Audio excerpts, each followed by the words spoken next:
Hi home cooks, today I'm in the kitchen making fresh tomato ketchup without processed sugar. This recipe uses fresh tomatoes straight from your garden and is naturally flavored with honey for a clean, preservative-free sauce. Forget that store-bought stuff, this ketchup is rich, tangy, and perfect for dipping fries or spreading on a burger. So let's get into the kitchen. This is how I make homemade tomato ketchup. The first thing I need to do for this recipe is pick the tomatoes. I'm using a mixture of different varieties of tomatoes that I have coming out of the garden. However, some great choices of tomatoes to make ketchup are Roma and paste tomato like plum tomatoes. They have a very low water content, a thick meaty flesh, and very few seeds. This makes them ideal for sauces, ketchups, and home canning. Now I'm going to bring a large pot of water to a simmer. Cut a small X in the bottom of each tomato. Then with a slotted spoon, dip the tomatoes into the boiling water for 1 to 2 minutes or until you see the skin start to come away from the flesh. Then with a slotted spoon, I'm going to remove the parboiled tomatoes to a large bowl of ice water. The skin should now easily peel away from the tomatoes, which you can discard. I'm also going to repeat this same process with 1 sweet pepper. After removing the skin from the pepper, I'm also going to cut it in half and remove the seeds from the inside.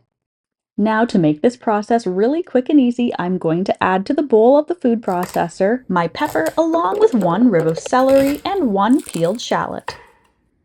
If you don't have any shallots on hand, you can replace this with a half an onion. Then pour in a half a cup of apple cider vinegar. I'm going to process this whole thing together until I have a very fine dice. You could also skip the food processor completely and just chop all these vegetables by hand. Now to a large pot or Dutch oven, I'm going to add in my peeled tomatoes. You'll want to avoid aluminum or non-enameled cast iron. These can react with the acidity in the tomatoes. I'm also going to add in the diced vegetables and vinegar mixture. To add that sweetly spiced ketchup flavor, I'm going to add in a 1/4 teaspoon of ground clove, a 1/2 teaspoon of ground allspice, a 1/2 teaspoon of mustard powder, 1 1/2 teaspoons of salt, and a 1/4 teaspoon of ground pepper. For some added brightness, stir in 1 tablespoon of lemon juice.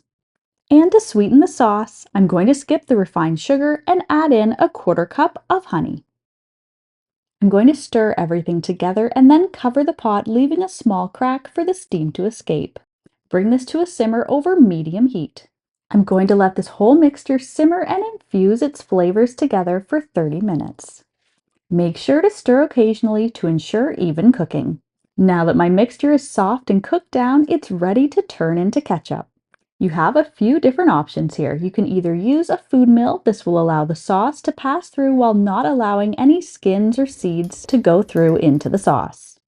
You can also puree the sauce with an immersion blender like I'm doing here and pass it through a fine mesh strainer, or use a potato ricer to squeeze the puree to a silky sauce, leaving any seeds and skin behind.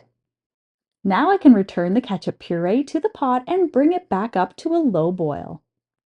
I'm going to continue stirring this occasionally and allow it to reduce uncovered until I have my thickness that I want for the ketchup. Keep in mind that the ketchup will thicken slightly as it cools. Now the ketchup is finished and ready to store. For the longest shelf life, you're going to want to pour the finished ketchup into hot, sterile canning jars. Make sure to leave a 1/2 inch space at the top.